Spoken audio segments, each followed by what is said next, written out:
cas de beaucoup de personnes issues d'immigration et par exemple, qui représentent en partie les musulmans en France. Nous, ce qui nous tient à cœur, effectivement, c'est que cet aménagement et la redistribution des richesses, parce que nous avons quand même 4 milliards d'euros de budget, se fasse de manière juste et équitable, avec, comme vous l'avez souligné, la possibilité pour un étudiant qui vient du fin fond de l'Ardèche ou un étudiant qui vient d'un quartier ou un étudiant qui vient d'ailleurs, la même égalité des chances pour réussir, puisque nous savons, c'est un constat sociologique. Aujourd'hui, l'école, on en parlera peut-être après, mais l'école reproduit les inégalités sociales. Voilà, donc c'est vraiment dans ce sens-là que nous souhaitons orienter notre message. Merci beaucoup. Madame Morel, je vous laisse continuer. Alors, sur le transport, en fait, je pense que on est actuellement, vous savez, nous avons 13 cantons dans le Rhône et on est en pleine campagne. Et partout où l'on va, les gens vous expliquent qu'effectivement, dans les petits villages, dans les toutes petites villes, les lignes ont été supprimées. Nous, notre objectif, c'est écrit très clair dans notre programme.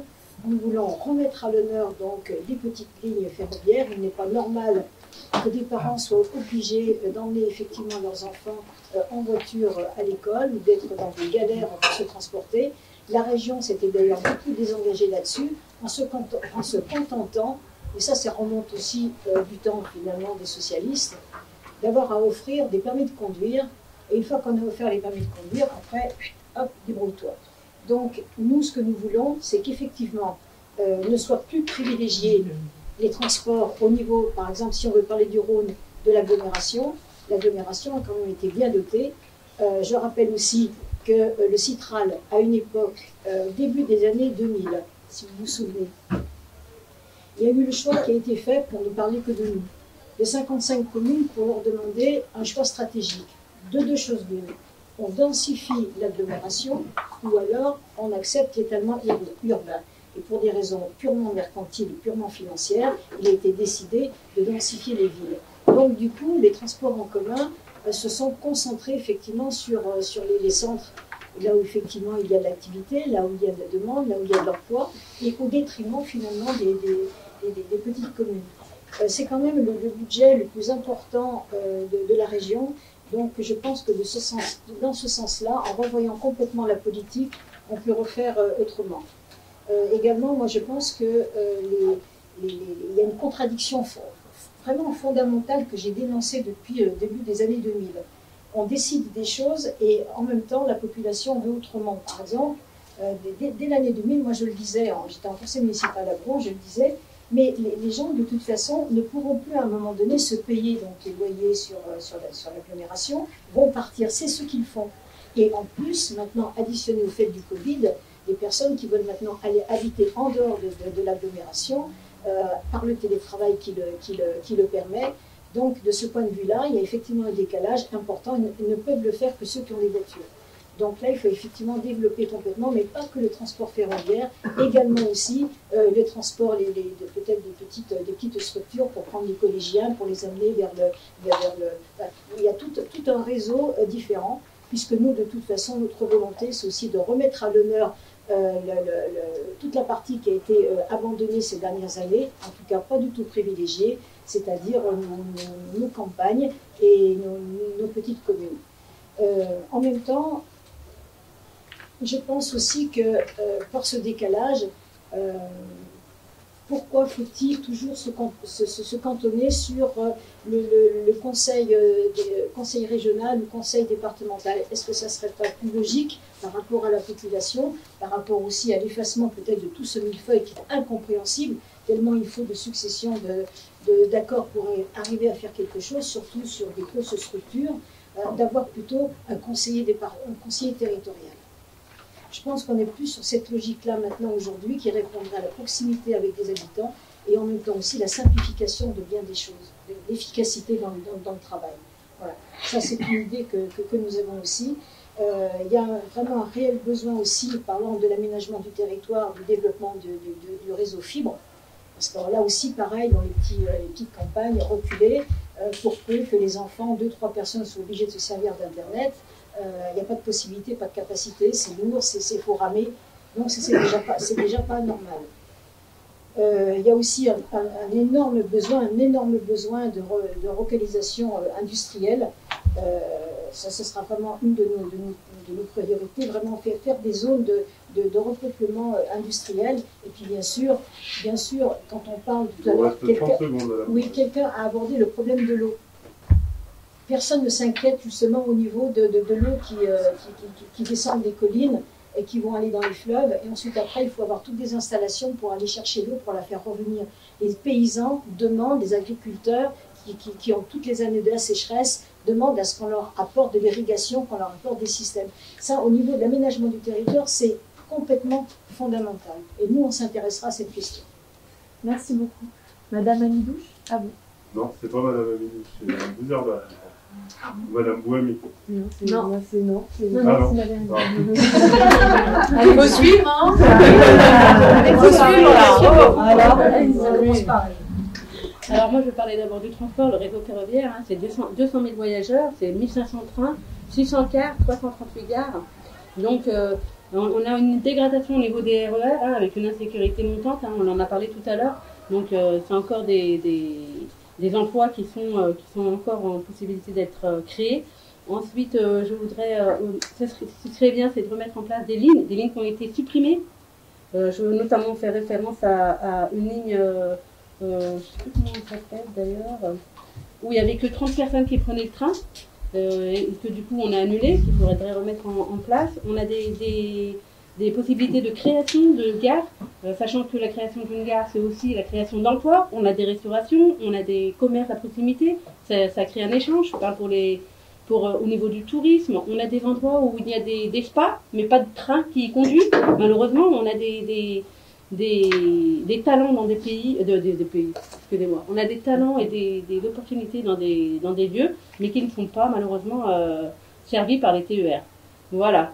Je voulais aussi parler des problèmes de la délinquance au niveau des transports, mais ça on en a déjà parlé, je en parlerai tout à l'heure.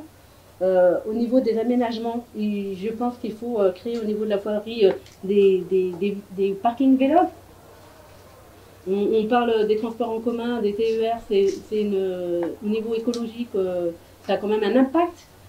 Si on veut solliciter les gens à prendre le vélo, il faut leur donner l'opportunité, ou de prendre le train, de leur donner la possibilité de pouvoir se garer. Il faut créer des lignes. Quand je disais qu'il fallait créer des lignes, ça veut dire pouvoir choisir entre la voiture et le véhicule. Il faut donc la Wi-Fi, une prise dans les trains. Il y a aussi des zones blanches qu'il faut combler. On est dans l'impossibilité d'un certain endroit. Je pensais notamment à une commune, je ne sais plus le nom, qui fait de l'huile pressée, mais qui n'a pas la possibilité d'avoir la Wi-Fi, donc qui ne peut pas commercialiser son huile. On a encore des problèmes au niveau de l'aménagement, mais surtout moi c'est le transport qui me touche beaucoup, parce qu'on a des étudiants qui ne peuvent pas aller à Saint-Étienne. On a 12 trajets par jour pour faire Lyon-Saint-Étienne. Moi je suis dans le cas où j'ai une copine qui part à Saint-Étienne et qui doit choisir ses horaires, ou le matin ou le soir, parce que les horaires sont trop décalés. Voilà, je vais m'arrêter là pour l'aménagement du territoire et des transports. Merci beaucoup. Madame Guittard. Alors, je vais repartir de la toile d'araignée de tout à l'heure, parce que l'aménagement du territoire, ça doit être une toile d'araignée sur le territoire, et les transports, c'est la base, c'est pas seulement le plus gros budget de la région, c'est aussi la base. Donc je suis tout à fait d'accord avec ce qui vient d'être dit. On a des gares, on a des lignes qui ont été fermées, qui ont été sacrifiées, alors qu'elles répondent à un besoin. Les bâtiments sont là, il faut remettre des humains dedans, il faut refaire circuler des trains. Il y a des collectifs d'habitants qui le réclament depuis très longtemps, hein. Je pense à aller au-delà de Saint-Bel avec le tram-train, on peut aller jusqu'à Sainte-Foy-l'Argentière. Je pense à la ligne de la Brévenne, je pense à la ligne Givors-Brignais. Enfin, il y a des habitants qui réclament, qui militent depuis de nombreuses années, qui ne sont pas entendus. C'est un enjeu sur la mobilité, c'est un enjeu sur l'égalité du territoire, c'est un enjeu aussi de lutte contre la pollution, hein, parce que entre le train et la voiture, il n'y a pas photo. En parallèle, il faut aussi, parce qu'on ne pourra pas mettre des gares absolument partout, ça veut dire que les cars interurbains, qui sont une alternative à la voiture, doivent être développés, qu'il doit y avoir des échanges plus nombreux, et il faut 3 allers-retours minimum par jour sur les endroits qui ne sont pas desservis par des gares, de façon à ce que les gens ne soient pas obligés de prendre leur voiture et ne soient pas coincés là où ils habitent, et puissent avoir accès à l'emploi. Il faut aussi rendre accessibles les transports par leur prix. Nous, on propose une gratuité tout de suite pour les moins de 25 ans, avec en parallèle, quel que soit leur âge, un aller-retour gratuit à l'intérieur de la région pour chacun des habitants. C'est aussi un enjeu de développement du tourisme local, d'accès aux loisirs, d'accès aux vacances. On a beaucoup parlé de la crise sanitaire, de l'appauvrissement d'une partie de la population, des difficultés. L'année dernière, beaucoup de gens ne sont pas partis en vacances. Ils ne pouvaient même pas partir dans la région, on avait le droit de circuler, mais même financièrement, ce n'était pas possible, parce que quand on est une famille, quand on additionne le prix des transports et le prix d'une location, même en camping, c'est compliqué. Donc, c'est un enjeu de démocratie de circulation, c'est aussi un enjeu de démocratie pour accéder à des loisirs. Il faut développer l'intermodalité, il faut que les parkings aux abords des gares soient gratuits pour qu'on soit incité à poser sa voiture une fois que les gares sont ouvertes et qu'il y a des trains qui circulent. Il faut développer les emplacements en vélo dans les trains parce que là aussi, quand j'arrive à un endroit, je peux continuer mon déplacement avec un autre mode de transport. Je ne vais pas faire plus long sur les transports. Après, l'aménagement du territoire, c'est aussi d'autres choses. Une fois qu'on a maillé le territoire et qu'on a fait en sorte qu'on puisse circuler au sein de la région, qu'il n'y ait plus d'espace abandonné, la région, elle a aussi la responsabilité de mailler par d'autres choses. On a beaucoup parlé de santé. Il faut des centres de santé. On a, au cours d'un certain nombre de mandats, maltraité l'hôpital par des décisions nationales, voilà, et par des politiques appliquées par les ARS de façon totalement aveugle. On a rappelé le nombre de lits fermés pendant la pandémie. Il faut des centres de santé. On ne doit pas être obligé d'aller à la métropole de Lyon ou à la métropole de Saint-Étienne pour pouvoir se faire soigner. Il faut des maisons de la région de façon à ce que les services qui sont tellement éloignés des habitants et les compétences de la région se rapprochent des habitants. Il faut, pour les lycéens, ouvrir des lycées et des lycées professionnels plus nombreux. Une amie, elle habite dans l'ouest lyonnais, elle a 2 enfants, le 3e est trop petit pour l'instant. Ils ont tous les 2 dû partir en internat à Saint-Étienne, en internat à Lyon, parce que le lycée de secteur, le lycée de l'Arbrel en l'occurrence, n'a pas suffisamment de choix. Donc en gros, soit vous résolvez, soit vos parents ont un peu les moyens, parce que l'internat n'est pas gratuit non plus. Donc il faut développer plus d'internats régionaux, il faut développer des lycées et des lycées professionnels pour mailler le territoire, pour qu'on fasse plus de l'orientation par défaut. Bon, on parlera d'orientation tout à l'heure, mais ça en fait partie aussi. Et implanter des lycées professionnels, c'est une compétence de la région. C'est la même chose pour l'emploi. Si on est obligé de beaucoup se déplacer, c'est parce que les bassins d'emploi sont à certains endroits. Et la création de la métropole attractive, pour ce qui concerne Lyon, a fait se déplacer des entreprises à Lyon. On a des migrations pendulaires entre l'Ain et la gare de la Pardieu, qui est un nœud ferroviaire incroyable, parce qu'on a déplacé les entreprises. Il faut arrêter avec ça. On doit conditionnaliser les aides de façon à ce qu'on réintroduise de l'emploi partout sur les territoires, de façon à ce qu'on ne soit plus obligé de circuler en permanence pour aller au travail. Donc, je vais peut-être être un peu long. Ouais. Merci beaucoup. Madame Potra. Oui, alors, le transport, c'est un budget colossal, hein, c'est plus d'1 milliard d'euros, et qui en partie, excusez-moi. Allez-y, madame. Non, je croyais qu'on m'avait interpellé. Donc une compétence région, mais aussi une compétence État.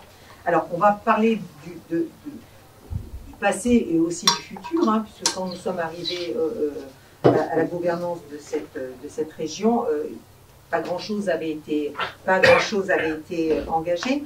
Donc sur cette gouvernance, on a amélioré effectivement la qualité du service. Hein, on a quand même moins de 30% de nos TER qui sont moins en retard. Les TER, c'est à peu près 1300 TER, mais il n'y a pas que des TER, il y a aussi 500 lignes de bus scolaires à s'occuper sur cette région. Donc on a sauvé ou restauré à peu près 830 km de linéaire ferroviaire. Et pour 2026, on compte bien en rajouter 1050 avec un budget supplémentaire de 125 millions d'euros. Vous parliez tout à l'heure des petites lignes. Effectivement, on entend dans des territoires un peu reculés. On va redébloquer 65 millions d'euros pour rouvrir les lignes ferroviaires. S'il vous plaît, Madame Morel, un peu de respect. Pardon, Madame Bonnel. Madame Bonnel, excusez-moi, s'il vous plaît. Un peu de respect, écoutez les autres. Ça, c'est la base de tout en politique. Donc Bonne, Montbrison, Bourg, Oyonnax, sauver aussi des petites lignes ferroviaires en Auvergne. Par exemple, on a Montluçon, Vallon, Clermont-Ferrand, Thiers, mais pas que. Clermont aussi, Paris, puisque c'est quand même un axe, Clermont est quand même relativement enclavé. Et puis aussi rétablir des liaisons ferroviaires dans le fret, puisque notre objectif, c'est quand même de mettre ces camions sur le rail. Évidemment, comme tout le monde le sait, nous sommes pour la liaison Lyon-Turin, désengorger cette vallée d'Arve qui est asphyxiée par tous ces camions, mais c'est aussi œuvrer pour le futur avec des énergies décarbonées. Les bus hydrogène, on est en train de mettre en place le bus à haut niveau de service entre Trévoux et Lyon. On est en train d'étudier donc toutes ces nouvelles énergies hydrogène vert et pour les mettre en application dans ces mobilités. On est en train aussi de voir à la périphérie de la métropole qui, comme vous l'avez dit, grandit de jour en jour, comment remailler en fin de compte les territoires qui sont sur les communautés de communes. J'ai pour exemple, nous avons un tram qui s'appelle le T3. Au bout d'un moment, il s'arrête. Donc pourquoi pas remettre en fin de compte tous ces TER et RER à la lyonnaise pour boucler les communes qui sont aux alentours. On a déjà les lignes existantes pour certaines, on a la ligne de l'Est. Donc continuons à investir dans ce domaine. Et puis au niveau sécurité, tout à l'heure vous disiez que Laurent Wauquiez n'avait pas été au rendez-vous, on part de zéro, là c'est pareil, on va rajouter encore plus d'agents de sécurité dans ces systèmes. Et au niveau de la gratuité, permettez-moi de dénoncer quand même un peu de démagogie. La gratuité n'existe pas en tant que telle, vous la payez automatiquement malheureusement au niveau des impôts. Et comme disait le président Hollande à son époque, il disait si c'est pas cher, c'est l'État qui paye. Donc voilà, c'est pas un homme de droite qui l'a énoncé, c'est le président Hollande qui l'a dit. Ça s'appelle la solidarité nationale, ça marche bien. Mais la solidarité, elle existe au niveau des passes, au niveau des masses, s'il vous plaît, madame, au niveau des passes étudiants, au niveau des passes jeunes. Sur le prochain mandat, le président Wauquiez veut mettre justement des billets TER pour nos passes, pour nos seniors. Et puis, j'ai pas entendu parler pour l'instant de l'accessibilité et des personnes porteurs d'handicap. Il y a un gros travail à faire sur l'accessibilité des gares. Nous, on porte avec des territoires inclusifs. Donc, j'espère bien que si je siège à cette région, en tout cas, je serai le porte-parole de tout ce qui est accessibilité, handicap, pour permettre à tout le monde de pouvoir prendre ses mobilités. Voilà ce que j'avais à dire sur le dossier, mais on pourrait débattre pendant des heures. Merci beaucoup. Madame Idry, je vous laisse continuer. Écoutez, vous nous avez demandé d'intervenir à la fois sur le territoire, l'aménagement et les transports. Donc, je vais essayer d'aborder toutes les problématiques. Donc, déjà, l'aménagement du territoire et des transports sont aujourd'hui très, très attendus par les habitants. C'est un rôle majeur de la région parce que, tout simplement, ils impactent quand même l'avenir de la région, mais surtout la vie quotidienne des gens. Et je crois que là-dessus, il faut que nous parlions un petit peu de ce que vous avez fait dans cette mandature, même si vous dites, Madame Poudra, que demain vous ferez, que l'avez-vous fait, quoi? On vous a pas attendu pour non, mais, que l'avez-vous fait? Parce que vous dites demain. Mais quand même, je vais reprendre un certain nombre de points du bilan de cette mandature, parce qu'on ne peut pas laisser dire les choses de cette manière. Le bilan de Laurent Wauquiez sur ces 3 domaines est absolument désastreux. Au niveau de l'investissement, désastreux. Mais c'est votre position, on peut le penser autrement, quoi. Nous l'avons vécu. Ok. Donc, sur l'investissement, déjà, on peut dire qu'il n'y a eu aucun grand projet d'infrastructure sur cette mandature, il faut le dire. Il y a eu un retard pris extrêmement important sur le Lyon-Turin, qui devrait fonctionner, après on peut être d'accord ou pas, avec, mais en attendant, beaucoup de retard. Oui, pas de souci. On y reviendra sur les transports.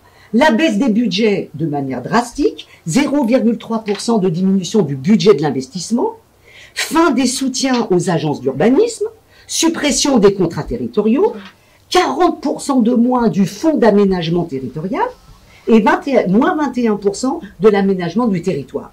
Donc, c'est une politique, c'est un choix qui a été mené et surtout, je ne peux pas passer sous silence le mépris assumé dans les QPV, les quartiers politiques de la ville, avec l'absence remarquable du soutien de la région sur tous les projets de renouvellement urbain. il faut le dire, au profit des petites communes. Chacun a le droit de penser comme il le souhaite. Moi, c'est la réalité. Du côté des transports, j'en fais autant. Une dégradation massive de l'ensemble du service public ferroviaire, communication très faible entre l'Auvergne et Rhône-Alpes, des problèmes de retard, de ponctualité, on ne va pas y revenir, suppression des lignes et des petites lignes, ça a été évoqué, je citerai Oyonnax, Saint-Claude, Clermont, Mont-Doré, tout ça a été annulé, les gares fermées, on en a une, on connaît les conséquences que ça a sur les habitants, la fermeture des guichets, plus de contrôleurs, plus de guichetiers, une absence humaine remarquable, 80% des petites lignes qui sont menacées et 20% d'augmentation des faits délictueux dans les TER à cause de ce manque de personnes. Et je terminerai avec l'augmentation du ticket TER multiplié par 2, et notamment pour les personnes précaires. Donc, devant un tel bilan, je suis ravie de vous entendre dire que vous allez penser à l'avenir. Alors, moi, je vais vous donner les propositions de Najat Vallaud-Belkacem dans son programme qui porte à la fois sur l'économie, sur l'aménagement du territoire et sur les transports. Alors, effectivement, nous proposons, effectivement, que je retrouve maintenant, voilà, un nouveau modèle donc de reprise économique, parce qu'on pense que c'est la reprise économique qui va permettre l'investissement des entreprises, 1 milliard d'euros pour le fonds Impact Avenir, c'est-à-dire que la région rentrera dans le capital des entreprises de la région pour aider à apporter de l'argent frais plutôt qu'attendre des crédits. Il faut relancer l'économie de cette région. Oui, nous sommes pour le Lyon-Turin. Oui, nous sommes pour qui permettra la réduction des durées de transport entre Lyon et Annecy et Chambéry-Grenoble. Nous discutons effectivement avec nos amis d'Europe Écologie Les Verts parce que nous nous retrouverons sur au moins quelque chose d'intéressant sur le fret, mais nous avons le droit d'échanger sur nos idées, comme vous le faites avec la REM, il n'y a pas de souci. Nous créerons la Silicon Valley européenne des énergies... Pardon ? 30 secondes. Alors, je finis sur les transports, puisque alors, tout ensemble, c'est un peu compliqué. Mais voilà, donc nous allons investir massivement dans le train, envisager la création du RER autour de Lyon et le retour aux petites lignes, augmenter plus de fréquences, parce qu'il y aura donc plus de fréquences, plus de recettes, égale plus de possibilités d'investissement, mettre en place la tarification sociale pour les plus modestes, comme le fait le Citral avec les abonnements TCL, et surtout revoir la convention avec la SNCF en 2023, qui doit rendre l'argent aux usagers. Merci beaucoup. Et non pas la région. Là, vous avez été loin. Alors, écoutez, moi, j'écoute avec beaucoup d'attention. Je sais que les transports, c'est vraiment un sujet sur lequel on s'est énormément mobilisé.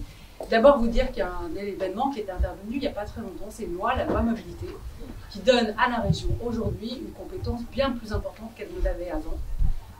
Et donc, qui lui permet d'être ce qu'on appelle la région la grande coordinatrice des transports, et qui lui permet de se doter d'outils d'efficacité, des outils de planification, mais c'est aussi des leviers de moyens. Et l'objectif, c'était dans cette loi de résorber les zones blanches, les zones où personne n'a de compétences mobilité, où les communes n'ont pas les moyens, les communautés de communes n'ont pas les moyens. Donc il y a des zones entières où personne n'avait cette compétence de mobilité.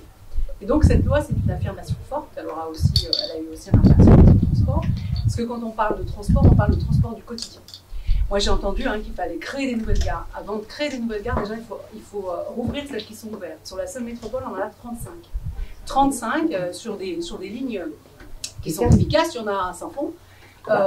L'objectif, c'est ça. C'est-à-dire qu'avant de réouvrir, il faut déjà sécuriser les lignes qu'on a. Il faut les sécuriser parce qu'il faut renforcer Lyon-Saint-Étienne, c'est un vrai sujet quotidien. Parce qu'on a une autoroute qui est une autoroute vieillissante, compliquée, un peu dangereuse. Et on a surtout une ligne ferroviaire qu'il faut renforcer en cadence. Pour renforcer, il faut faire des travaux de renfort, c'est le nœud ferroviaire lyonnais, c'est important. Il faut vraiment faire en sorte de pouvoir apporter de la fréquence, de la cadence et surtout de l'opportunité. Parce qu'au quotidien, quand vous prenez le transport, votre seul souci quand vous êtes usager, c'est est-ce que quand je vais venir, mon train sera là? Est-ce que je vais avoir suffisamment de cadencement pour arriver à l'heure à l'école ou à l'heure au boulot? Si ce n'est pas le cas, je prendrai la voiture. Et si je prends la voiture, je congestionne, et donc je pollue, et donc en tout cas, je n'ai pas d'alternative. Donc ça, il y a des vrais moyens, et c'est des moyens financiers, c'est des moyens avec la SNCF et l'État, parce que ça, c'est des travaux, c'est chiffré. On a eu un grand débat public sur le ferroviaire, et donc ces moyens-là, ils sont à mobiliser maintenant, pas dans 40 ans, pas en 2040, comme on l'avait à un moment, on nous l'avait, donc renforcer le réseau, le rendre facile, le rendre intuitif. Vous parlez de gratuité, moi je ne vais pas parler de gratuité. Ce n'est pas le fait qu'il n'y ait pas de solidarité, c'est que vous voulez faire énormément d'investissements, plus de moyens, et en même temps vous dites, bah, il y aura moins de budget pour le faire. Ben, moi je sais, mécaniquement, parce que j'étais en responsabilité, que vous voulez tout, et moins, ça ne fonctionne pas. Par contre, ce que je dis, non, mais moi je vais vous dire, vous savez, si je peux me permettre, parce que je n'étais pas vraiment d'accord avec vous, je ne vous ai pas interrompu, mais moi si je peux me permettre, je vais vous donner les clés de lecture. Parce que je pense que vous ne les avez pas, ces clés. Parler du Citral, le Citral a fait le choix de densifier, je l'ai pas au Citral il y a 20 ans, mais moi je vais vous dire, le Citral c'est qui? C'était la ville de Lyon, et c'était le Conseil général qui s'est désengagé. Donc la ville de Lyon, elle a mis de l'argent, c'est un budget d'1 milliard le Citral. Le Citral, elle a mis de l'argent, toutes les autres collectivités ne l'ont pas mis, mais je vais vous expliquer. Donc quand vous avez une ambition en matière de transport, avant que ce soit un peu à la mode, parce qu'on en parle depuis 5-10 ans, mais avant, les transports en commun, c'était pour les autres, et sinon, on prenait sa voiture. C'est ça la réalité. Donc là, aujourd'hui, vous avez un établissement qui a été créé il y a plusieurs dizaines d'années, où il y avait une volonté, une conviction déjà qu'il fallait faire des transports en commun. Et il fallait faire des transports en commun et se donner les moyens de les faire. Et donc ça c'était le Citral, et à l'origine, c'était la ville de Lyon et le Conseil général. C'est comme ça que c'est vu. Et donc, ces collectivités se sont donné les moyens. Il y a eu des vicissitudes. À un moment, le Conseil régional est sorti du Citral, puis il est revenu. Et donc, se sont donné les moyens de budget pour faire ça. Parce que parler en disant, il n'y a qu'à Faucon, on va refaire des lignes, on va refaire des gares. L'argent pour mobiliser, il est où? Qui le fait? Non mais, ça, c'est des choix politiques. Et donc, quand vous faites ces choix politiques, pour la métropole de Lyon, c'est pas une volonté d'attractivité. Mais vous savez, vous attirez quand vous faites quoi? Eh bien, quand pendant 40 ans, vous développez votre réseau de transport. Et elles vont s'implanter où, les entreprises? Là où il y a des transports. Aujourd'hui, on a des jeunes qui ne passent plus le permis parce qu'ils n'en ont plus besoin ici sur la métropole. Ça, c'est patiemment. Et quand vous dites la métropole, c'est horrible, elle est hyper concurrentielle parce qu'elle fait que d'implanter des entreprises. Moi, je suis née à Lyon, j'ai grandi à Gerland. Gerland, c'est un site d'industrie. Et ben, toute ma jeunesse, j'ai vu tous les sites industriels fermés. Donc la ville de Lyon a perdu ses entreprises industrielles, elles sont parties. Et tout l'enjeu, voilà, tout l'enjeu, vous parliez aussi des transports. Donc moi, pour les transports, je suis pour la solidarité. En fonction des revenus, vous payez moins parce que vous avez moins d'argent. Vous payez quand vous avez les moyens de circuler. Ça, c'est de l'équité. Et donc ça, moi, je considère qu'effectivement, et pour les jeunes, effectivement, il y a une proposition du TER Max à 40 €. Et je vais vous dire même mieux. Vous voulez que ce soit facile de circuler? Eh ben, il y a le ticket unique. Il s'avère que quand j'étais en responsabilité au Citral, la dernière étude qu'on a faite avec la région, c'était de chiffrer ce que ça coûte. Juste de chiffrer ce que ça coûte. Vous prenez vous prenez le métro avec un ticket TCL, et ben vous pouvez prendre le train. Ça, il suffit juste de vouloir signer le chèque, c'est déjà prêt, et ça permet aux usagers, indifféremment, de prendre le train de l'Ouest lyonnais, de basculer sur le métro quand il s'arrête ou sur le tramway. Et j'ai rien dit sur l'aménagement. Il y a plein de choses à dire sur les lycées. Mais on va. Alors attendez. Déjà, c'est le Lyon du Bloc qui gère le débat. Pour revenir dessus. Et du coup, ça sera la formation professionnelle. Donc il y a les lycées, il y a tous les. Merci beaucoup, Madame Boigny. Ah oui, bien sûr. Alors depuis tout à l'heure, j'entends aide, subvention. Voilà. Donc vous avez des projets, vous voulez créer des lignes de train, mettre plus de bus, etc. Ok. Mais une fois à la tête de la région, vous comme vous êtes là, avec quel argent vous allez le faire? Hein? Avec quel argent? Là, depuis tout à l'heure, là on est dans une société capitaliste. Oui, je répète, c'est vrai et c'est ça, on est dans une société capitaliste. Ceux qui ont les moins de production dans les mains, c'est des propriétaires et ils dirigent en fonction de leurs besoins à eux. En ce qui concerne les trams et les bus, moi je pense que c'est aux travailleurs de décider, aux travailleurs des trams, aux travailleurs des bus de décider comment mettre en place des transports gratuits. Oui, je suis pour la gratuité, parce que j'estime pourquoi c'est au patronat de financer les transports. Voilà. Service public, abondant, disponible. Parce que vous voulez mettre des trams, mais depuis tout à l'heure, j'entends pas embaucher le personnel.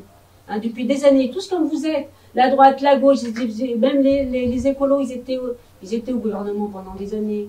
Voilà, ils ont fait, oui, vous étiez au gouvernement, vous avez soutenu vous avez soutenu les capitalistes, vous avez soutenu, vous leur avez donné des fonds publics, encore et encore. Là, il y a quand même 39 milliards d'euros qui ont été faits pendant cette pandémie, pendant que certains se serraient la ceinture.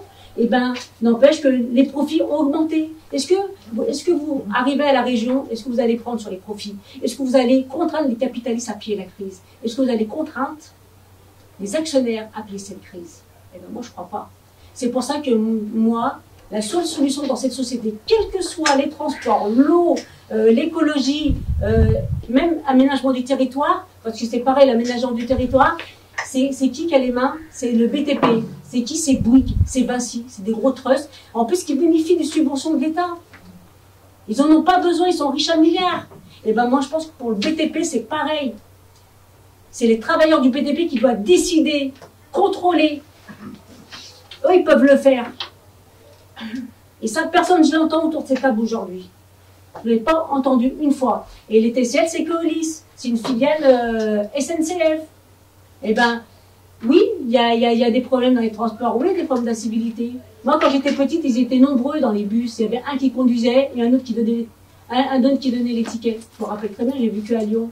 Et ben, quand mon beau-frère il travaille, qu'on embauche massivement, c'est pas des caméras qui va changer les choses. C'est pas en mettant des gens de la sécurité qui va changer les choses. C'est avec cet argent, et c'est aux travailleurs de décider. Bien, eux, ils savent ce qu'il faut faire et pas faire. Et non pas, et tant que moi, vous avez beau promettre des choses, honnêtement, moi, j'ai rien promis depuis que je suis arrivée. Hein. Moi, j'ai rien promis parce que je sais que les moyens de production, ils sont dans les mains des capitalistes. Et tant qu'on les aura pas expropriés, tant qu'on les aura pas pris dans les actionnaires, pris dans leurs profits, eh ben, il n'y a rien qui se fera. Et la seule classe qui est capable de faire, eh ben, c'est la classe ouvrière. Merci beaucoup, Madame Bonnier. Je vous laisse terminer. Juste peut-être revenir sur le mot écologie, hein, parce que nous sommes, un pôle écologiste, vous le savez, et pas seulement Europe Écologie Les Verts, puisque nous rassemblons plusieurs formations politiques, en fait, Génération Écologie, Génération Ouest, Nouvelle Donne, Place Publique, le mouvement des progressistes, et Transition écologique et citoyenne. Et qu'est-ce que c'est l'écologie? Je pense que ce serait bien qu'on s'y attarde un petit moment pour parler du territoire. L'écologie, c'est le respect des liens entre les vivants, hein, et entre les vivants et leur territoire. C'est ça l'écologie. Donc pour nous, c'est une entrée évidemment extrêmement importante. Et quand je dis le vivant, c'est les humains et les non-humains. Hein, on s'est longtemps pris pour des dieux. Hein. L'humanité s'est mise complètement au-dessus de la nature. Elle l'a utilisée, elle l'a dominée, elle l'a elle l'a asservi, et aujourd'hui on en paye le prix, y compris sur les questions sanitaires, sur des questions fondamentales d'équilibre du vivant. Et on est en face d'une urgence climatique qui est extrêmement importante, et c'est nous le prisme que nous avons pour construire notre programme. Et dans ce programme, la question évidemment de toutes les transitions écologiques, elle est première, et c'est celle qui construit notre vision de l'aménagement des territoires. Je crois qu'on est allé beaucoup trop loin sur la question des métropoles. Quand j'étais conseillère communautaire, et avec Bruno Bernard, on le dénonçait déjà. Hein, on était tout à fait opposés à cette vision, la vision qu'avait le président de la métropole de l'époque, de faire grossir encore la métropole. On voyait que ça posait énormément de problèmes pour les citadins eux-mêmes, pour les usagers, et on était pour bien plus de rééquilibrage avec la campagne. Donc ça, c'est une chose qui est très importante dans notre programme, c'est-à-dire essayer de relocaliser les entreprises et les services dans les campagnes. Ça fait partie de notre vision de l'aménagement du territoire. Et là, évidemment, les transports vont nous y aider beaucoup, mais aussi la question de l'accès au numérique, hein, permettant aussi du télétravail, moins de déplacements des gens, des travailleurs, des salariés ou des responsables. Donc nous souhaitons massivement investir dans la transition écologique, de façon à ce qu'à la fin du mandat, c'est un objectif qu'on se donne. Il faut parler un peu chiffres quand même, et je pense que c'est important. Il s'agit d'ici la fin du mandat de faire baisser de 50% les émissions de gaz à effet de serre. On est en face quand même, hein, d'un climat qui continue de se dérégler et de se réchauffer, et dans quelques années, nous n'aurons plus les moyens d'agir. Donc les régions sont à un endroit où elles peuvent essayer de faire changer de braquet. Alors, moi, j'entends des choses du côté des Républicains. Je pense que la position de M. Wauquiez a été de ne pas investir, hein, de vouloir absolument juguler la dette publique. Cette région est riche, elle a des capacités d'investissement beaucoup plus importantes que celles que M. Wauquiez a aménagées. Je suis surprise de voir qu'il s'intéresse enfin à de l'investissement sur le transport. Nous, en tous les cas, sur les 3,6 milliards d'euros que nous prévoyons en investissement, 1,5 milliard seront consacrés au transport, évidemment à l'amélioration des fréquences des lignes existantes, à la rénovation des gares et à leur sécurisation, mais aussi évidemment à l'ouverture de très exactement 9 lignes et l'étude de 12 lignes supplémentaires pour le prochain mandat. Mais c'est aussi l'installation évidemment de 75 parkings relais. Excusez-moi un peu avec les chiffres, mais on a chiffré, on a fait un travail sérieux et on veut en faire part aux électeurs. Je n'ai pas dit que d'autres ne l'avaient pas fait, mais je vous dis, nous, comment on voit un peu les choses. Il s'agit de consacrer aussi plusieurs millions d'euros au vélo, de manière à ce qu'on puisse à la fois arriver en vélo, mais mettre aussi les vélos dans les trains. Tout ça s'articule, vous le voyez, avec ce qu'on a déjà commencé à la métropole de Lyon, avec l'équipe en place et avec Bruno Merdard.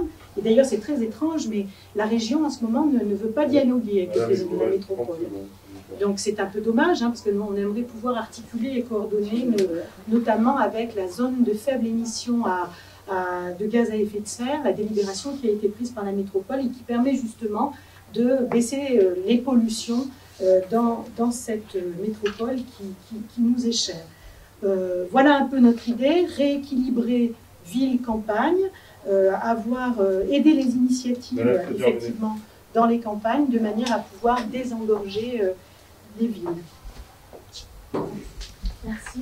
Parlons maintenant de la formation Il me reste un peu de temps de parole. Oui, bien sûr. Voilà. Je voulais juste préciser notre propos au regard de tout ce qui s'est entendu. Nous, vraiment, notre posture sur l'aménagement du territoire et du transport, c'est de lutter contre des logiques de rentabilité pour remettre vraiment de l'équité du service public. On a beaucoup parlé donc du maillage, donc ça, pas de souci, on est d'accord. On a moins parlé après, voilà, il y a du transport, c'est bien. Maintenant, quels moyens ont les habitants? Je voudrais reparler des étudiants, par exemple. Et je pense particulièrement à cette aide qui a été supprimée par Laurent Wauquiez pour les étudiants de Clermont-Ferrand, qui leur permettait d'avoir des accès notamment aux médicaments, à la restauration. Et la crise sanitaire nous a démontré combien cette partie de la population était fragile et s'est retrouvée dans une difficulté immense avec des étudiants qui se défenestrent, comme on a pu le voir ici, tragiquement. Je voudrais reparler aussi des aides aux chômeurs. Certaines aides aussi ont été diminuées pour le transport et c'est pareil en termes de crise. On a pu voir combien notre système était fragile puisque ils ont été extrêmement touchés par cette crise et le transport est une question fondamentale aussi pour sortir du chômage. Madame Cotra, il vous reste 30 secondes. Alors, 30 secondes vite fait. D'abord, la Cour des comptes est quand même une haute chambre de contrôle et elle a bien souligné que le taux d'investissement de la région avait été, en ce qui concerne le ferroviaire, exemplaire, première des choses.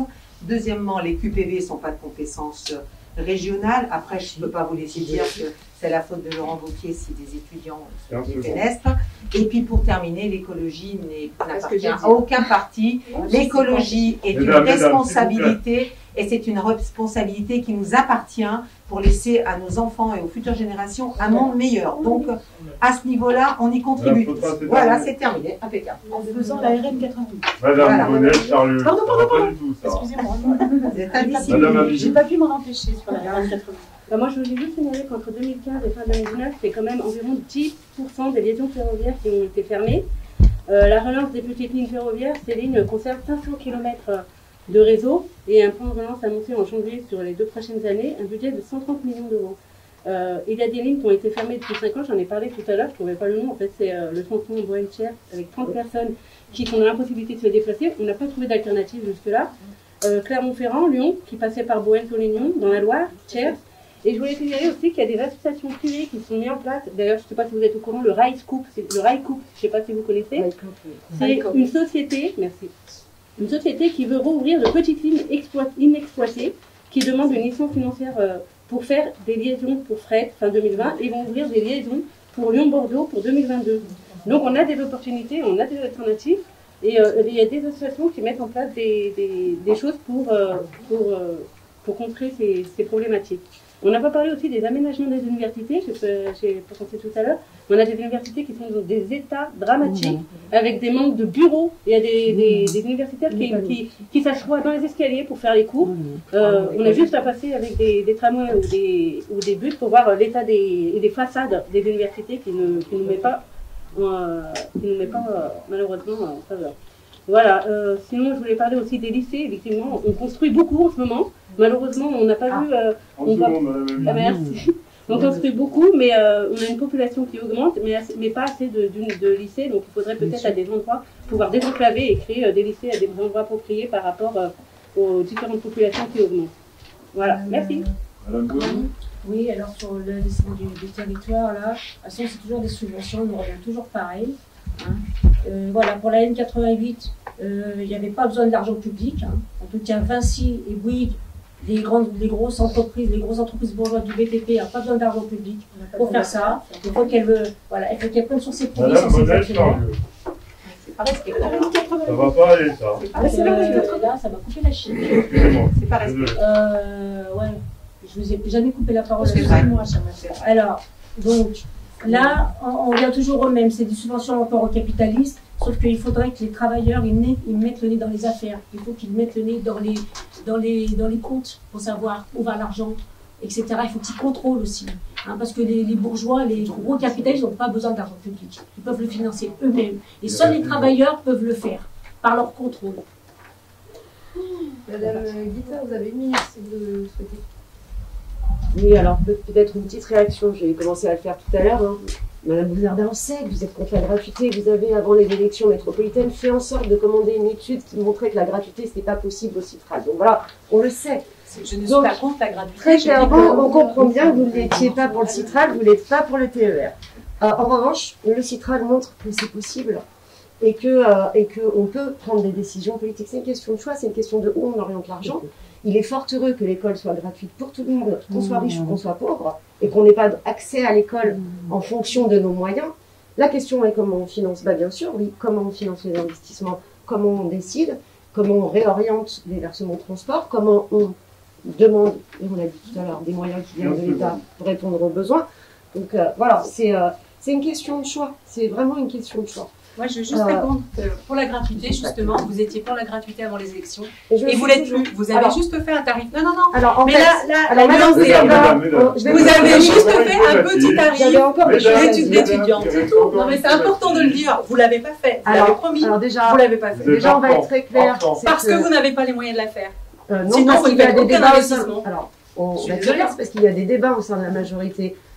Et vous le savez très bien, que les communistes et les insoumis, je trouve qu'on est à nouveau sur la même liste aujourd'hui, nous sommes favorables à la gratuité et qu'il y a un débat avec les socialistes et avec les Verts sur cette question-là. C'est pour ça que pour l'instant ça n'est pas fait. Ça ne veut pas dire que ça ne se fera pas.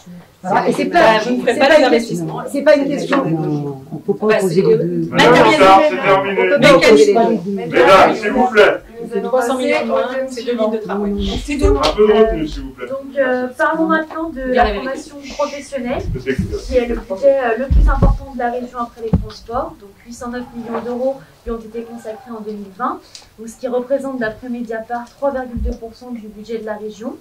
2020 qui est aussi une année marquée par la crise sanitaire et les impacts sur la population, confinement, isolement, précarité étudiante, cours en distanciel et manque de matériel adapté.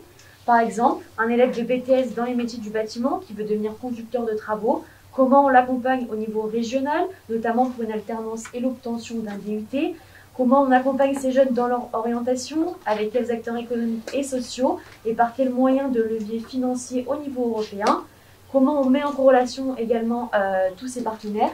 Autre exemple, un jeune qui veut passer un CAP en maçonnerie et couverture, avec quels moyens on l'accompagne. Comment est-ce que vous allez également favoriser et revaloriser les métiers du bâtiment pour leur donner de l'attractivité? Donc, quelles sont vos solutions pour la question des formations professionnelles pour la région? Madame Bonnel, je vous laisse commencer. Alors, on a perdu, enfin, pendant le mandat actuel, il y a de nombreuses formations qui ont été supprimées. C'est quand même, il faut bien le dire. C'est Libération qui le dit, c'est pas nous. Hein. Il y a un gros article de 2 pages là-dessus. Hein. On est passé de 36 000 formations à 13 000 formations et avec une drastique baisse du budget pour la formation professionnelle. Et d'ailleurs, moi, je ne me l'explique pas, je ne comprends pas. Même qu'à droite, on puisse faire ça. C'est pas une question de droite ou de gauche, ça, la formation.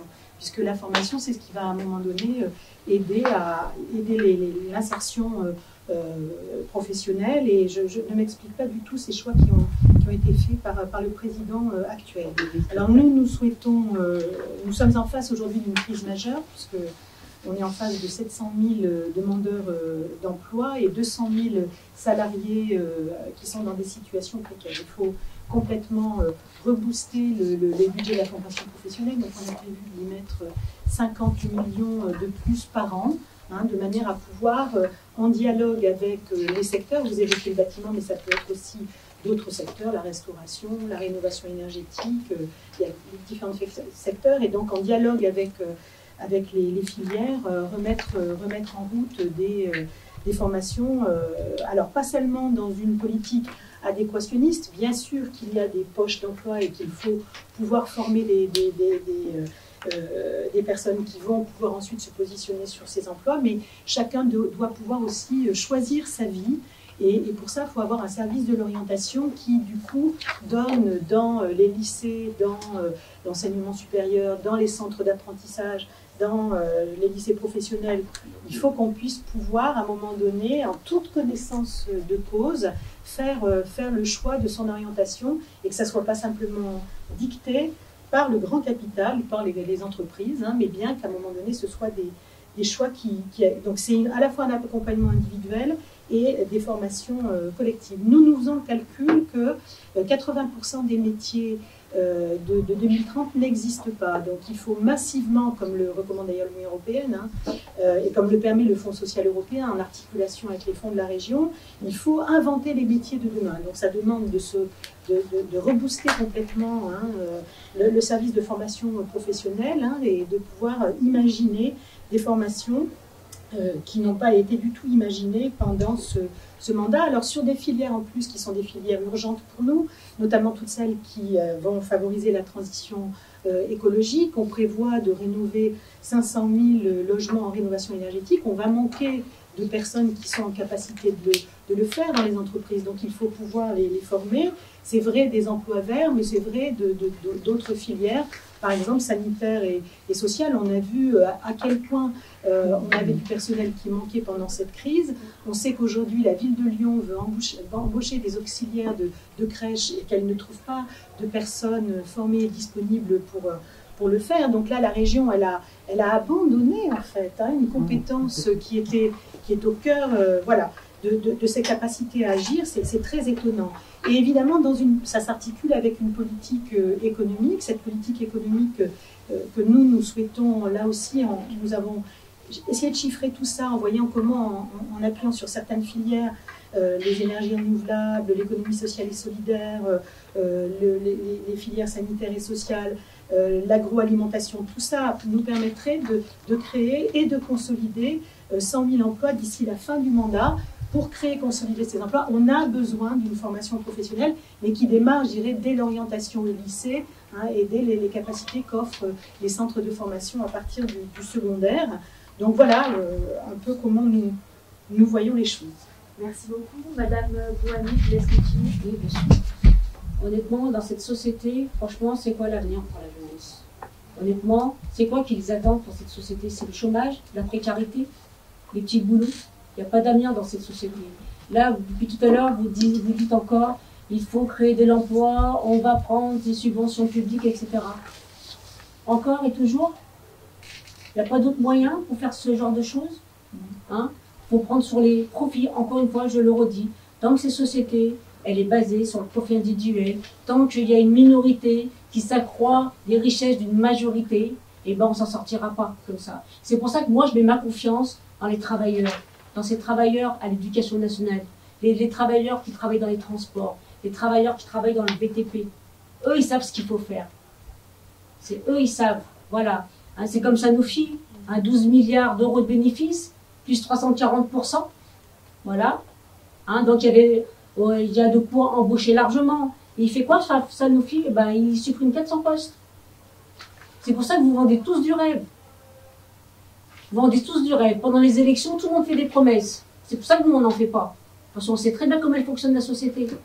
Tant que les travailleurs ne mettront pas le nez, dirigeront pas la société, ne mettront pas le nez dans les comptes, et ne prendront pas les moyens de production et escroquer ces capitalistes, vous avez beau dire ce que vous voulez, il n'y a rien qui se fera. Hein? Le capitalisme vert, oui. Est-ce que vous allez imposer à Solvay, par exemple, de moins polluer? Par exemple? Est-ce que vous allez leur imposer ça? Tant que ce sera les multinationales qui dirigeront, qui feront leur dictat, il n'y a rien qui changera. Ça, par contre, moi je dis la vérité aux auditeurs d'ailleurs qui nous écoutent. Tant qu'il n'y aura pas ça, on n'y arrivera pas. Tant que ce sera la dictature des capitalistes, on n'y arrivera pas. C'est pour ça que justement, moi je m'adresse aux travailleurs en colère, aux retraités en colère, aux retraités qui peinent à finir les fins de mois. Moi je m'adresse à eux. Pourquoi c'est pas une fatalité ce qu'on vit? Il y a de l'argent. Le quoi qu'il en coûte. Le quoi qu'il en coûte, c'est des milliards et des milliards d'argent public. Vous vous rendez compte ce qu'on pourrait faire avec ça? Eh ben non, c'est parti où? C'est parti dans les grandes entreprises. Et pour alimenter les actionnaires. Et en plus, on n'impose aucun contrôle sur cet argent. Ah, par contre, pour contrôler le chômeur, alors là, il n'y a pas de problème. Hein. Mais alors, pour contrôler les capitalistes qui font avec cet argent, il n'y a personne. C'est pour ça que la seule classe sociale qui l'imposera, par ses luttes, par ses grèves, par ses mobilisations, par ses réquisitions d'entreprises, c'est le monde du travail. Parce qu'elle, elle sait ce qu'il faut pour la société. Elle sait. On l'a vu pendant la pandémie. C'est elle qui a tout pris en charge. Elle a tout pris la société sur le dos. Les capitalistes, je ne les ai pas vus. Les Bardera, nous, LVMH, ils sont où ces gens? Ils sont où? Hein, ils profitent du travail des autres. En plus, c'est des parasites. Et ben nous, on est fiers. Nous, les travailleurs, on ne veut pas tout ça. Nous, on veut vivre de notre travail. Oui, il faut augmenter les salaires. Avec tous ces argent, on peut augmenter les salaires. Il y a indexé sur les prix. Hein, c'est Mitterrand qui l'a relevé dans les années 80. C'était indexé sur les prix. Maintenant, c'est sur l'inflation. Et oui, c'est que des promesses. Merci beaucoup, Madame Bouzerda. Je vous laisse. Oui. Moi, la formation, je pense que, en tout cas, l'accès au savoir, c'est aussi la capacité de se réinventer. C'est-à-dire qu'aujourd'hui, il y a la formation quand vous êtes au plus jeune âge jusqu'à un âge plus âgé. Quand vous changez de filière, quand on vous licencie, vous avez le droit de ne pas laisser sur le carreau. Et ça, on doit vous donner le savoir, on doit vous permettre d'être formé, on doit vous permettre d'être formé, bien sûr, en formation individuelle, mais aussi avec les nouveaux métiers, avec... c'est pas une fatalité. Aujourd'hui, on est dans une société qui évolue beaucoup. Il faut s'adapter, il faut se réinventer. Et c'est pas un gros mot, ça. Ça, c'est pas un gros mot. On sait très bien qu'aujourd'hui, il y a des métiers qu'on ne connaît pas. Il y a des métiers qui viennent d'émerger. Cette clé-là, il faut la donner. Et il ne faut pas la donner uniquement... Alors, bien sûr, quand vous êtes à l'école, vous êtes orienté. On en a parlé tout à l'heure. Je considère qu'aujourd'hui, l'orientation au lycée, elle est aujourd'hui peu lisible. Elle est peu lisible pour les parents, elle est peu lisible pour les enfants. Elle est peu lisible parce qu'elle est faite aujourd'hui par l'éducation nationale, alors qu'elle devrait être faite aussi par ceux qui occupent ces métiers ou ceux qui forment à ces métiers, ceux qui recrutent dans ces métiers-là. Et je pense que c'est vraiment indispensable. Après, on a des leviers d'efficacité pour les plus jeunes et d'intégration, c'est l'apprentissage. Moi, je ne comprends toujours pas comment aujourd'hui, dans notre pays, on n'a pas plus d'apprentissage, quels que soient les niveaux de diplôme, quelle que soit l'intégration. Quand vous êtes collégien et que vous avez la capacité à pouvoir découvrir un métier jeune, à pouvoir être intégré dans une entreprise, à pouvoir avoir les clés aussi de l'intégration dans l'entreprise et du choix dans l'entreprise, parce que le savoir, c'est fondamental. Et donc ça, on l'a avec la capacité à augmenter la masse de contrats d'apprentissage qu'on fait. On est très, très, très en retard par rapport à un pays comme l'Allemagne. La moitié des collégiens, c'est énorme et en même temps, nous, on est encore très loin. Donc ça, c'est la connaissance des métiers, la formation, les filières aussi. On a des filières où il y a énormément de travail, mais c'est des filières de précarité très difficiles, avec des femmes qui ne veulent pas forcément le faire. On parle des services à la personne, ou quand vous cumulez des petits horaires de partout, il y a des leviers et des moyens. La formation, la revalorisation, faire en sorte d'avoir un contrat et faire en sorte de travailler notamment sur les horaires pour qu'elles n'aient pas cette séquencement, commencer à 5 heures, rentrer chez elles, repartir à midi, revenir le soir. Il y a vraiment des solutions, La région, elle a un rôle fondamental dans les filières, elle a un rôle fondamental de mobilisation sur les métiers. Elle n'est pas la seule, on a fait beaucoup à la métropole. Parce que ça, vous travaillez en amont et vous permettez aussi aux salariés d'entrer dans un cadre de travail plus efficace. Ça sert à ça aussi, la formation. Donc ça, c'est fondamental, c'est du concret, c'est tout le temps. Puis on a énormément de filières, parce que ces filières-là, si vous avez des personnes qui ont ces savoir-faire et qui sont formées, vous avez les métiers et vous gardez les industries. Pendant longtemps, on a désindustrialisé partout, y compris sur la métropole. Et on a aujourd'hui des entreprises qui travaillent sur la dépollution des sols, la fertilisation des terres. Elles travaillent sur la métropole, Vallée de la Chimie, mais un peu partout dans les régions. Et ça, c'est une affirmation, c'est des moyens qu'on se donne, et c'est de la formation des plus jeunes, de la connaissance des métiers, c'est vraiment fondamental. Ça commence très jeune et on ne cesse jamais d'apprendre. C'est vraiment fondamental, on apprend à tout âge. C'est vraiment un droit fondamental de se réinventer, de ne pas être laissé dans une case, de ne pas considérer que quand vous êtes licencié, c'est terminé pour vous. Aujourd'hui, il y a vraiment cette aspiration forte et c'est des moyens en formation, être formé aussi à des métiers en tension, c'est pas un gros mot, c'est aussi important. Savoir que quand on va être formé, on va avoir des débouchés, c'est aussi fondamental. Il faut donner ce choix-là, qu'on soit ouvrier, qu'on soit en reconversion senior, qu'on soit très jeune, dès le collège, dès le lycée, il faut donner ces clés-là. Et donc la région est un bon levier, est un bon vecteur pour le faire. On a des énergies. Si on veut décarboner, on a des énergies, l'hydrogène. On aura bientôt des bus à hydrogène. C'est les premiers bus qui ont été lancés avec le Citral. On a choisi de n'acheter plus que des bus propres. Et ça, dès 2018. Ça, c'est des affirmations politiques. Et on s'en est donné les moyens, justement parce qu'on n'a pas fait de promesses qu'on ne pouvait pas financer. Voilà. Merci beaucoup, Madame Edry. Oui, c'est un sujet qui m'intéresse particulièrement pour avoir travaillé très longtemps en lycée professionnel et intervenant encore aujourd'hui dans des centres de formation financés par la région, particulièrement intéressé. Donc bien sûr, une grande compétence de la région, vous le disiez, en effet, beaucoup de chômeurs dans cette région, mais aussi 325 000 emplois non pourvus. C'est 100 000 formations concernées dans la région, et 140 000 demandes de formation. C'est important à avoir. Hein. Alors, la formation professionnelle, c'est quand même un secteur d'activité essentiel pour la croissance économique. Elle concerne très souvent les femmes, les seniors, les chômeurs longue durée, les éloignés de l'emploi ou encore les personnes en situation de handicap. Elle permet bien sûr la remise à l'emploi par le besoin de compétences fortes et indispensable pour entrer sur le marché du travail. La maîtrise de la langue, de la lecture, ce sont autant de compétences nécessaires pour obtenir un emploi. La formation donc qualifiante est donc indispensable pour entrer sur le marché du travail, ou voire même pour se reconvertir dans un parcours de vie choisi, et on en a le droit. Et bien sûr, je ne peux pas dissocier cette situation du chiffre alarmant des 45% de chômage des jeunes dans les QPV, qui sont aux prises avec d'importants problèmes de décrochage scolaire, le manque de qualification, le manque de formation et la difficulté d'insertion dans la société. Donc face à ces réalités-là, il faut quand même qu'on regarde à nouveau le bilan. C'est un choix politique. Monsieur Laurent Wauquiez a le droit d'avoir fait ce choix-là. Il a fait le choix, soi-disant, de l'apprentissage. Mais parce qu'il a fait le choix de l'apprentissage, il a quand même supprimé 125 millions d'euros du budget de la formation professionnelle. Il a supprimé un nombre de postes, très très important, 100 postes supprimés sur l'Académie de Grenoble, dans les GRETA, dans les centres de formation qui œuvraient pour ces questions de la formation. Donc, c'est un choix, mais en attendant, il a laminé la formation professionnelle, 60% de réduction des budgets. Donc, moi, je ne parlerai même pas des dotations en baisse des lycées professionnels, parce que je faisais partie du conseil d'administration, j'ai été présente au budget, et je sais que les dotations ont été diminuées. Donc, face à cette situation, mais vraiment, à ce positionnement politique qui lui appartient, nous, on estime que nous avons une situation dramatique du point de vue de la formation professionnelle. Donc, à situation dramatique, réponse offensive. Donc, Najat Vallaud-Belkacem propose dans son programme et avec sa liste la création de 500 000 formations qualifiantes sur tout le territoire, c'est-à-dire multiplier par 5 le nombre actuel pour affronter les conséquences de cette crise économique post-Covid et bien sûr préparer l'avenir. C'est la création de 4 nouveaux lycées. Vous aviez raison, Madame, de souligner à quel point le manque de lycées commence à être cruel, mais aussi leur rénovation.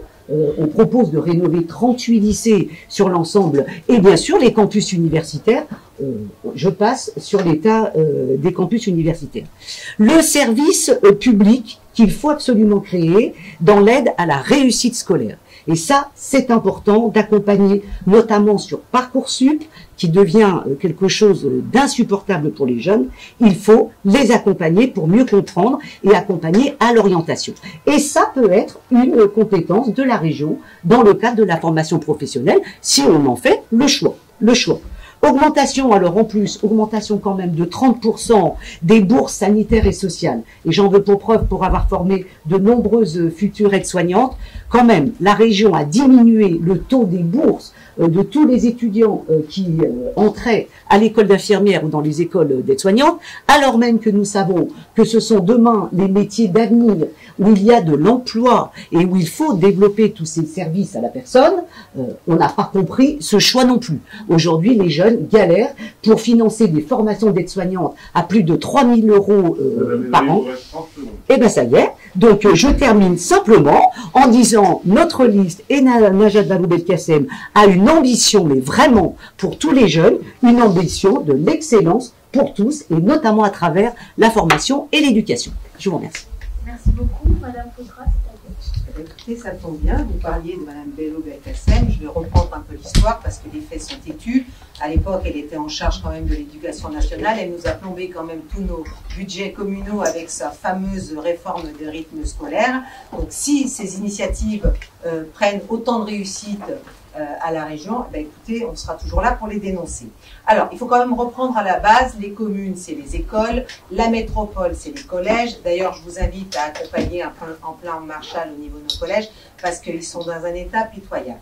Et la compétence régionale, c'est les lycées. Quand même, sur votre... Oui, mais en ce qui concerne la métropole, Madame Morel, je vous permets de vous répondre, c'est la métropole de Lyon.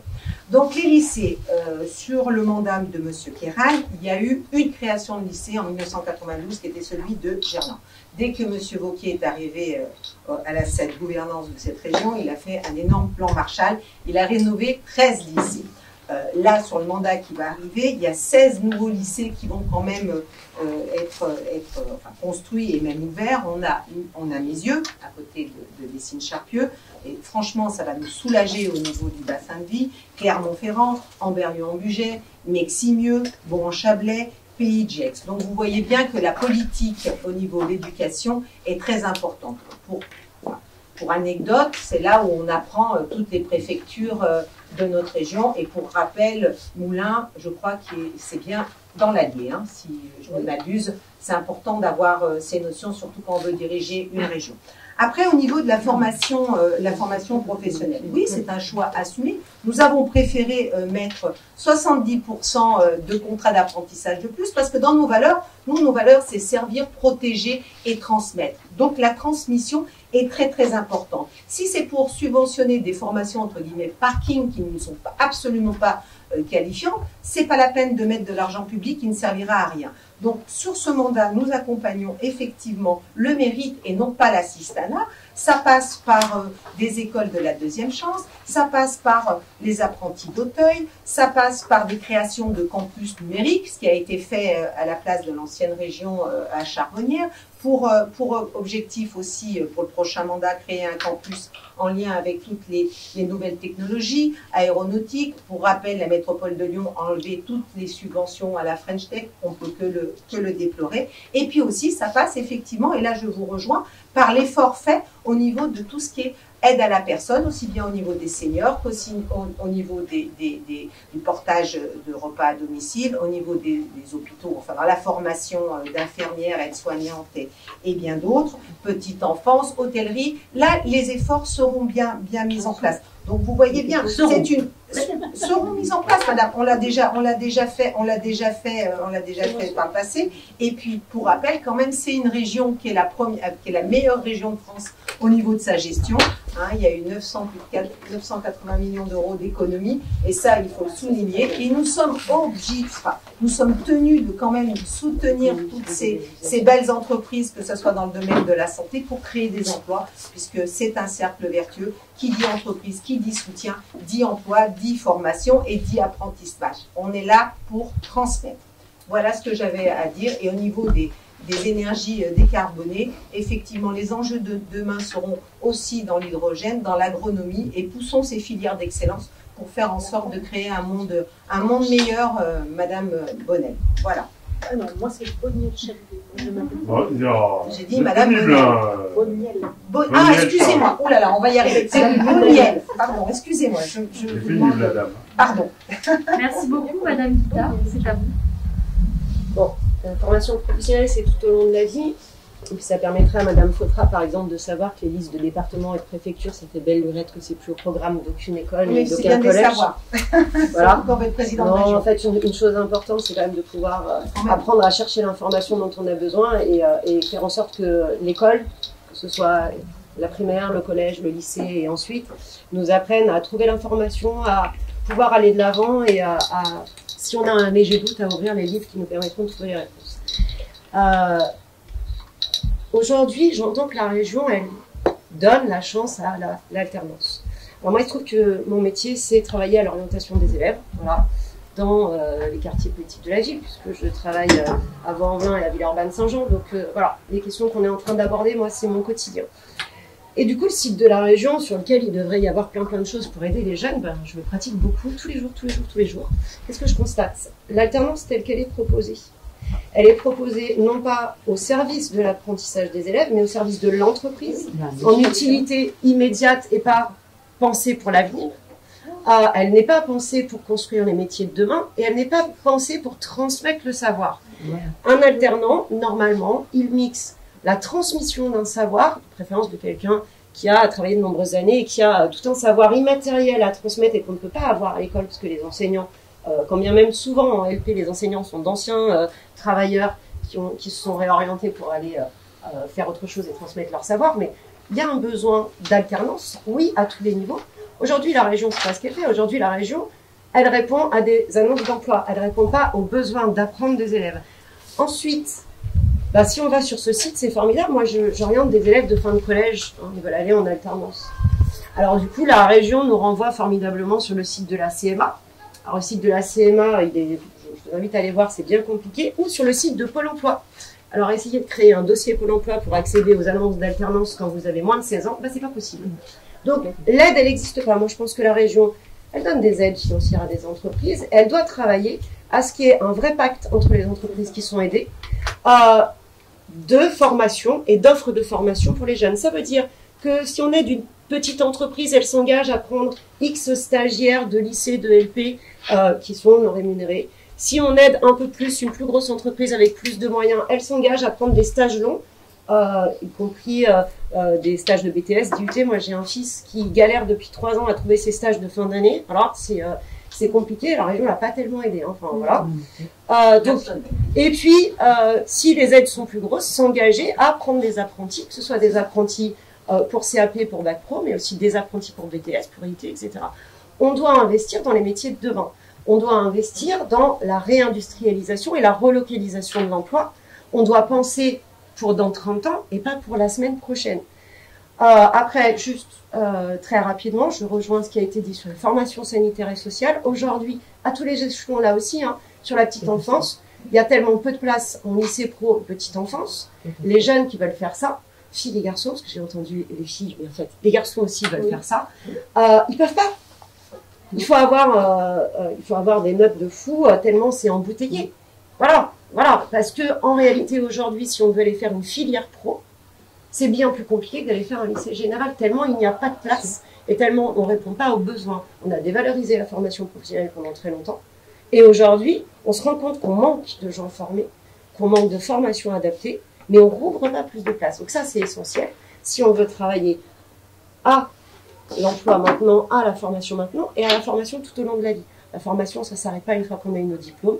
Et il ne s'agit pas seulement de s'adapter au marché qui changera, il s'agit aussi de pouvoir transformer ce qu'on fait de sa vie. On fait des choix à 15 ans, on en fait d'autres à 25, on peut en faire d'autres à 40 ou à 50. Et la formation tout au long de la vie, ça doit être un parcours qui est sécurisé et qui est réellement sécurisé avec des aides, avec des offres. Et je vais dire un dernier mot. On a un outil, on n'a pas besoin que les entreprises viennent faire de la formation dans les écoles pour aider à l'orientation et pour finir faire leur marché. On a l'UNICEF, on a les CIO, il faut remettre du personnel dans l'UNICEF, dans les CIO. Après, les contacts avec l'entreprise, ils sont dans les programmes. On fait dans les collèges, nous on l'a fait encore cette année malgré la pandémie, des forums des métiers où les gens viennent parler de leur travail, mais ils viennent pas faire leur marché et ils viennent pas expliquer comment on doit s'orienter pour répondre aux besoins du marché. J'en ai fini. Service public, service public, service public. Merci beaucoup, Madame Amidou. Alors, moi, je vais revenir sur le budget déjà.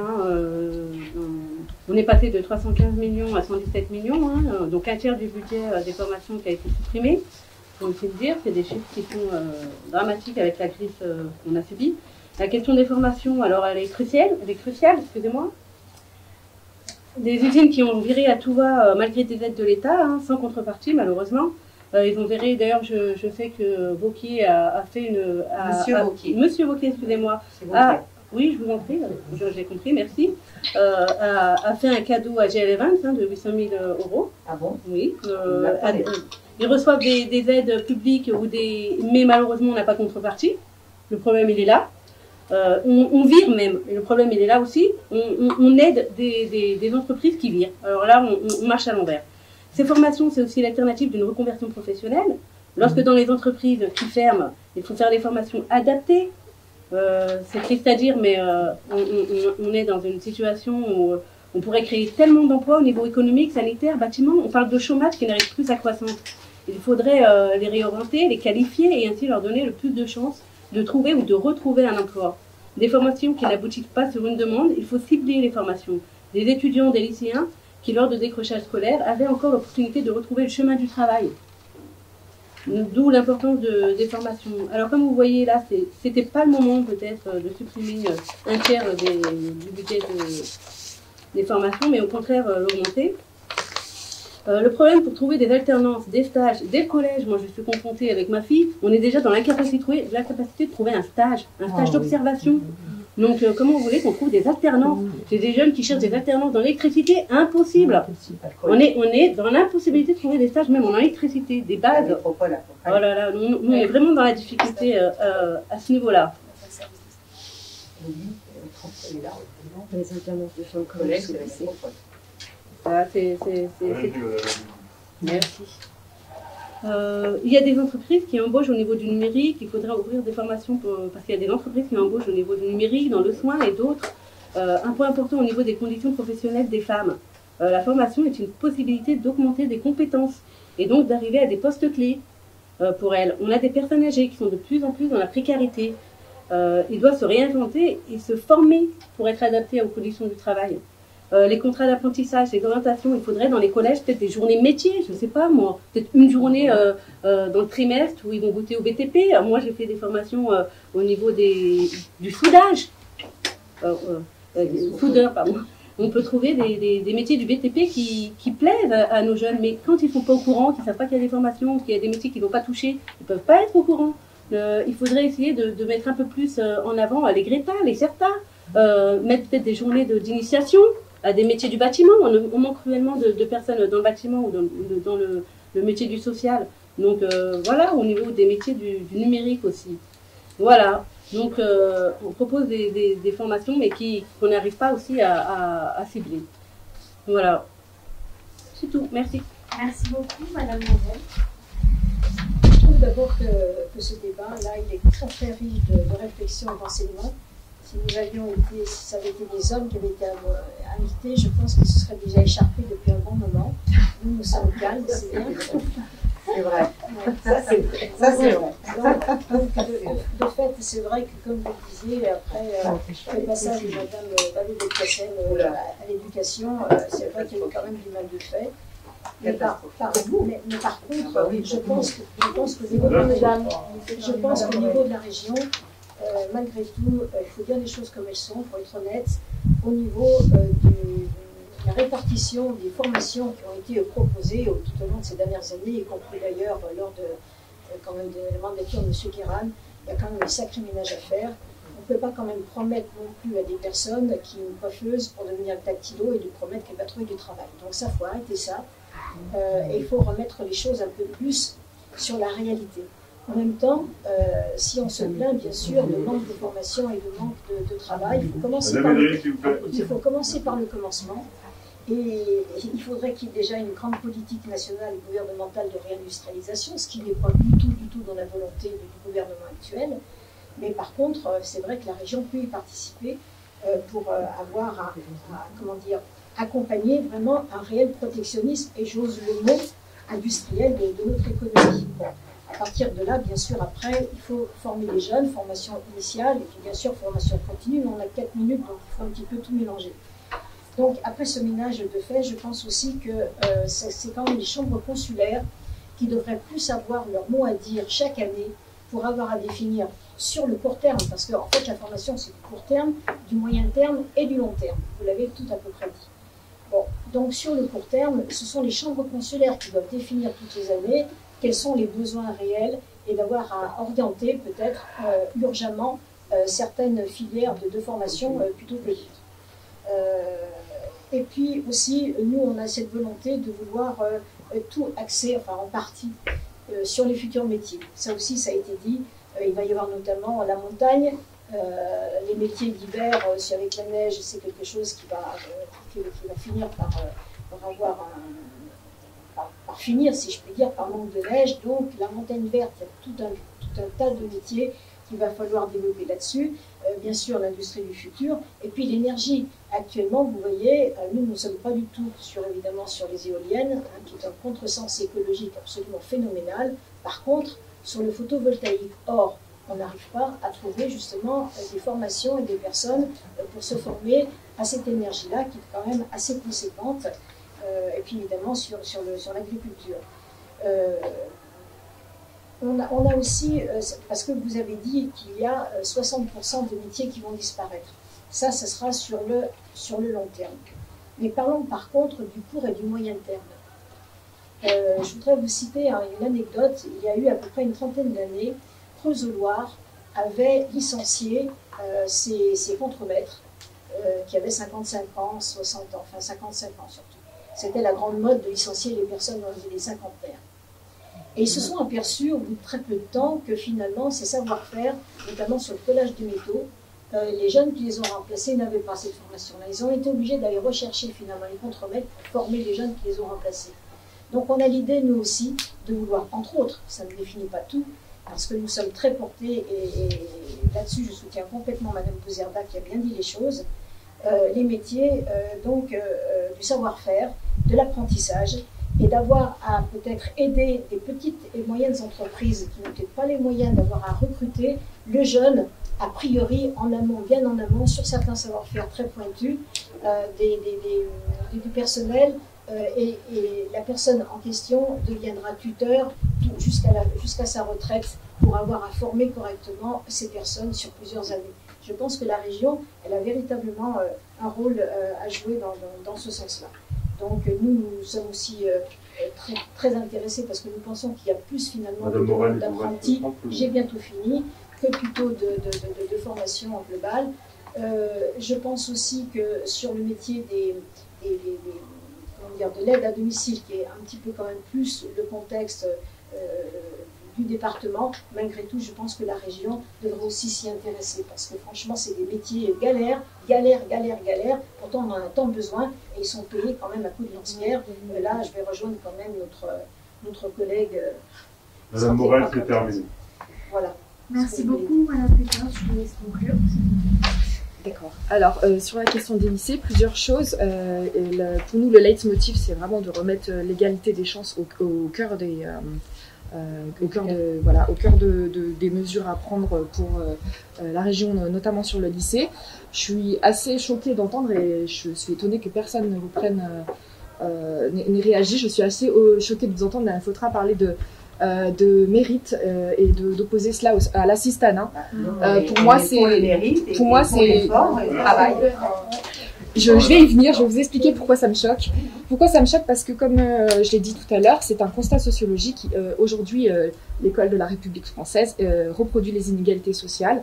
Donc, parler de mérite quand on n'a pas forcément les mêmes chances au départ, c'est presque, voilà, c'est presque cruel, j'ai envie de dire. Et parler d'assistanat pour dire qu'on essaye de rétablir de l'équité pour la réussite, c'est pareil, c'est assez insultant pour toutes ces personnes qui vont être issues de quartiers, par exemple, ou de communes rurales, et qui n'auront pas les mêmes chances que des enfants de chercheurs ou je ne sais autres.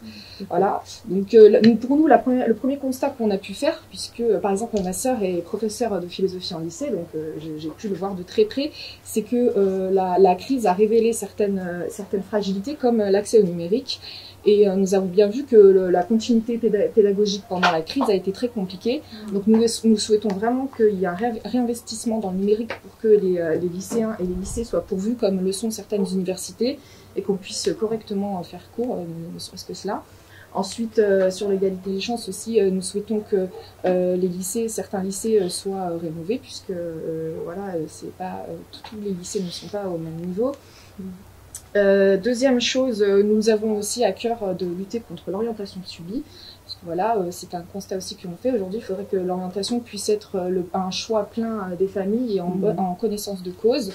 Donc ça aussi, c'est ce que j'ai pu constater à titre personnel ayant grandi dans le quartier. On méconnaît souvent les possibilités qu'on peut avoir de réussir et ça n'aide pas.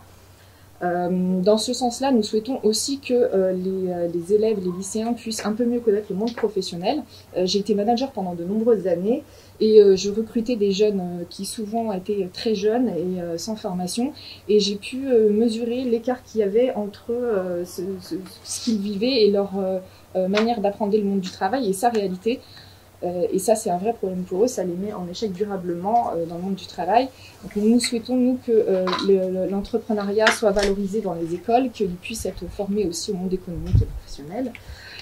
Autre chose encore, sur la formation professionnelle, nous sommes assez... je vous rejoins sur le constat, la coupe budgétaire, je pense, a fait mal, dans le sens où il y a des emplois non pourvus, et des gens qui ne sont pas forcément formés. Donc pour nous, c'est important de revaloriser la formation professionnelle et de cesser la casse aussi des lycées professionnels. C'est aussi une voie pour certains jeunes, et c'est important de valoriser ces voies-là, de valoriser ces métiers. Dernière chose aussi importante pour nous dans l'équité, c'est aussi l'équité dans le traitement sur ce qui concerne les lycées confessionnels, par exemple. Pour exemple, sur la région, nous avons Laurent Wauquiez qui a financé un institut catholique. Et à côté de ça, en Haute-Savoie, et à côté de ça, à Albertville, nous avons un lycée confessionnel musulman qui souhaite ouvrir, qui avait l'aval de la justice et qui, de fait de remous politiques qui sont remontés jusqu'à l'État, aujourd'hui ne peut pas ouvrir. Et ça, pour nous, c'est assez problématique, même en termes démocratiques, puisque là, l'État vient porter les convictions d'un maire en faisant passer en catastrophe dans la nuit une loi supplémentaire pour bloquer cette ouverture de lycée, alors que nous avons été plusieurs à faire le constat qu'il serait nécessaire d'avoir plus de lycées, et que ce lycée-là est prêt à travailler sous contrat d'État, vraiment, j'insiste là-dessus. Voilà. Merci.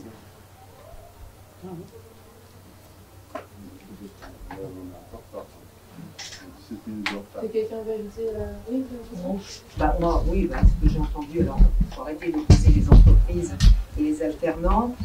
Moi, je vous invite à aller quand même voir la plateforme Ma Région, Mon Emploi.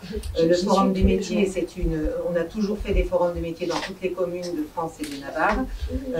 Après, vous avez quand même oublié quelque chose aussi de très important, c'est l'accès au savoir, l'accès à l'alternance, l'accès aussi aux formations des personnes porteuses d'handicap. Là, votre bien-pensante s'est arrêtée à ce niveau-là. Nous avons aussi des budgets pour encadrer tous les 10, c'est aussi important. Et puis pour en revenir au niveau de votre lycée, comme moi dans ma ville, j'ai un lycée qui est le lycée Alkindi.